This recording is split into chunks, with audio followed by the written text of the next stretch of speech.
All right, thank you for staying with us. It's still Sports Tonight. It's time for us now to welcome our special guest to the show, and it gives me a lot of pleasure to introduce to you the Governor of Lagos State, Obatunde Fashola, is our special guest on Sports Tonight this Thursday.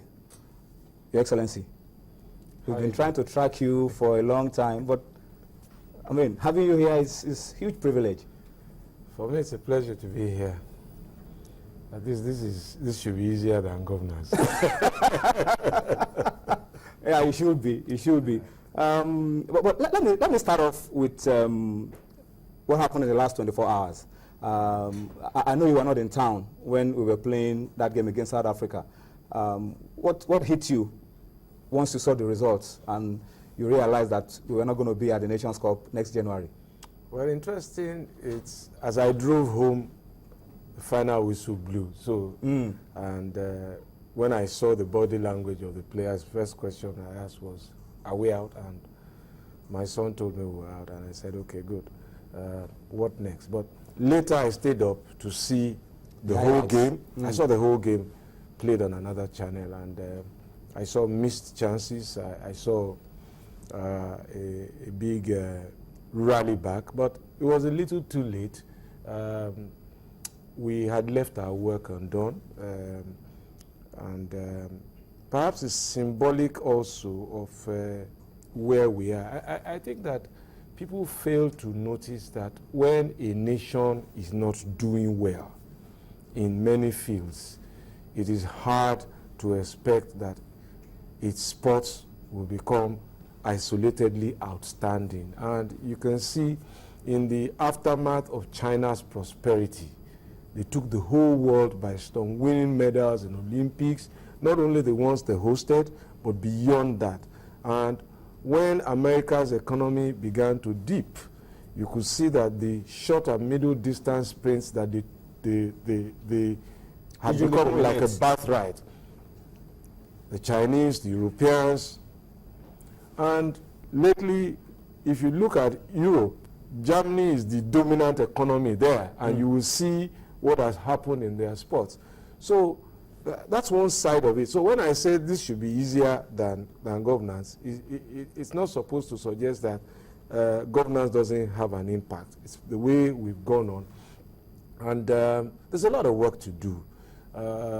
If nations with 40 million people, 30 million people, you see, by the simple law of probabilities, if you have 170 odd million people, you are likely to find more natural talent. But what do you do with the talent? What is the plan to develop the talent? And when you see at the national team level, something that we probably again have overlooked is the fact that national team football is not the same thing as club football. You can buy stars into a club. You can't buy nationalities, even with dual nationalities and all the flexibilities that FIFA has created across board. And so the trick really to enduring national football is the league. And that's why you will see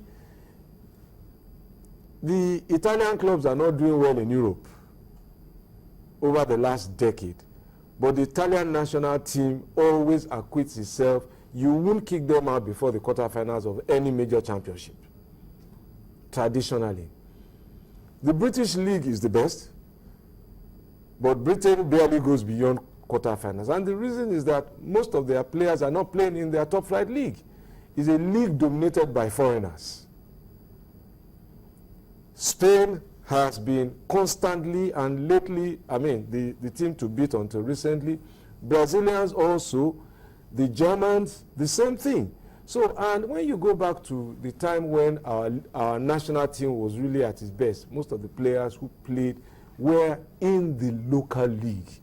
If a few players from outside, players like Rashidi Yekini and all of that, and they were playing first team football, even if it was in small clubs like Victoria Setúbal.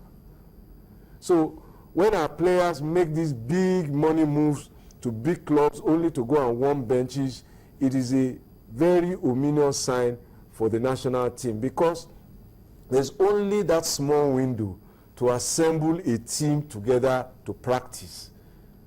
And at national team level, you don't teach 25 days. You don't teach ball control.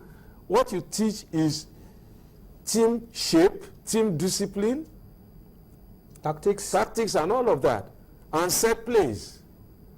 So, and that is why players who play together in the same league every day are usually more adaptable. They form the bulwark of the national team. So when you assemble them in 3 days, most of them have played together either in the same club or in the same league where the league philosophy is the same. That's why you see the Argentines and the Brazilians and all of them, they all play in Spain majorly, where the philosophy is essentially the same.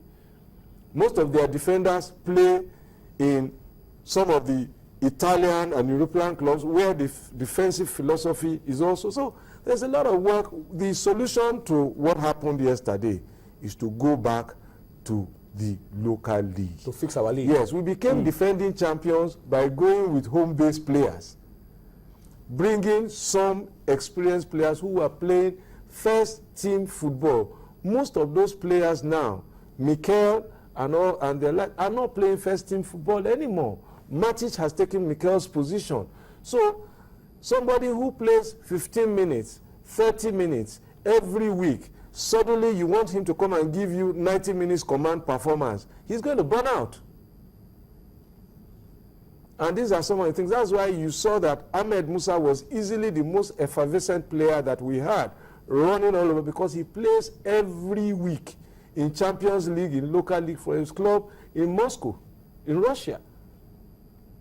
So these things are not accidental. And that is why the philosophy here in Lagos has been to build from the basics, from the grassroots. That's why we are spending money on sports centers, small playgrounds, Ifakojaye campus, Agege, and a few others like that are coming now into the schools. We've had a partnership now with AstroTurf, where we are putting those football fields on a PPP basis. They will maintain it and all of that in all our schools.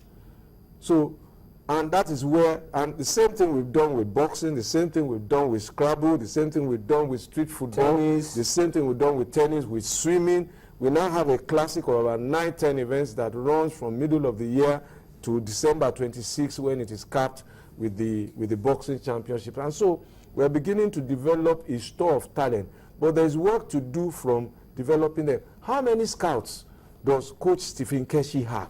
I was going to come to that because I've been at several meetings that you've had with the Eagles after they won the Nations Cup, and you raised these issues of scouting, making the job easier for whoever is the coach of the Eagles. But I'm going to come to that, but I still want to take you up on the structure. You've talked about focusing on our domestic football.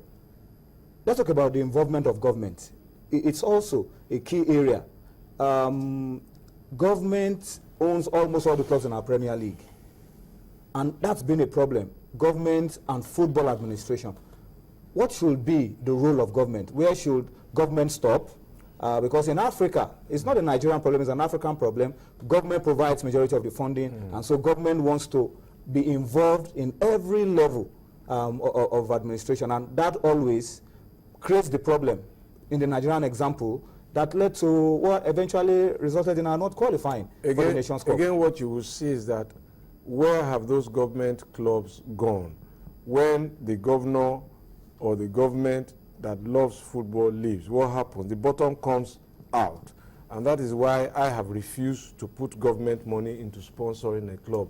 This is something that I have participated in as a hobby, and this is something that is also for me a life's passion, sports, and I understand that yes, government can't be the sole driver of it. And that's why people have asked me, why doesn't Lagos have a club? And I said, there are clubs, Stationery Stores is back. We had a club, Bridge FC, which friends and we formed a limited liability company, put money together, and we ran the club, and it's still running. They're playing in the lower leagues, and they're holding out their own. And so people who haven't paid for their shares, we put their shares up for sale to other by private placement, and hopefully someday we will get it on, because we want to build the proper models. And you see, and when you say that, well, private sponsorship, government has a role to play as a regulator through the ministry, but it must not be the operator. Government can energize. Look, listen, we have all of the facilities to start a modern and efficient football league if we think properly. Almost all the states, when we wanted to host the Under-17 World Cup, repaired their stadia. Almost all of them. So we can reach arrangements with all the clubs to lease out the stadia, and we already have the centers. How do we get people in? We can play our matches on Sundays after church. Most of the Italian games are played on Sunday after church. But we have to make those stadia destinations. So we have to change the way we build sporting facilities and stadia, because they must be beyond the event. If my wife doesn't want to watch football, we can be coming from church and she can have a salon in the stadium. My children may not want to watch. Family friendly. Yeah, because it must be a family destination. That's what you see at the new camp, and the children are all there. So we're still building gradually. There must be efficient transportation that takes everybody there and that takes everybody away. So it's not just enough to build it. You must integrate it into a family culture, so that when you come from church, you know that you are going to eat lunch in the stadium. Whoever wants to do his hair or her hair will do that there. You know that once you live with the children, if they are going to eat dinner, there's something to buy, and they are going home to sleep, eat dinner and sleep, and everybody's ready for work. So it must be a family destination. And when you have 40,000, 20,000, 50,000 pairs of eyes in one place, right, sponsors will follow it. And we need to understand this thing. So it's not even just one stadium. That stadium must be green all the time to make it television friendly. So every club should have at least 3 other practice pitches. In most of the pitches we see on TV every week, the players don't train there. I know that Manchester United has 10 practice pitches, and there's a pitch manager that tells you that, okay, you use pitch 1 today, you need to let it rest. We're going to pitch 4. The junior team played on pitch 2 this morning. You can't use it until tomorrow. So it's a very, very big industry, and it consumes everything that it produces. From groundsmen, players become groundsmen, broadcasters, sports ambassadors, cadet trainers, scouts, sports journalists. It takes up everything. Nobody should be unemployed who was a sportsman before, when the right policies are in place. We need to look at the legislation.